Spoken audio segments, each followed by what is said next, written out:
স্টেপটা হচ্ছে হাত এরকম পজিশনে থাকবে, ঠিক আছে?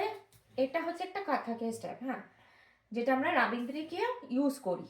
সেটা হচ্ছে 1, এটা হচ্ছে মানে জাস্ট স্টেপটা হচ্ছে পুরো স্টেপটা 1 2 3 4 1 2 3 4 না, এটা এরম কিছু না, এটা হচ্ছে 1 2, হাত সবার এরম যাবে, এরকম, ঠিক আছে?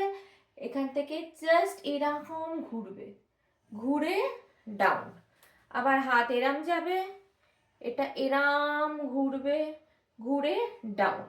এই সেম জিনিসটা কাত্তাকে আমরা কি করি, এটা হচ্ছে কাত্তাকে স্টেপটা হচ্ছে 1 2 3 4 1 2 3 4 1 2 3 4 1 2 3 4। এইটা রাবিন্দ্রিকে ওখানে আমরা কিভাবে করছি, 1, এটা হচ্ছে 1 2 3 4, আবার 1 2 3 4, ঠিক আছে? এইটা ওই জায়গাটায়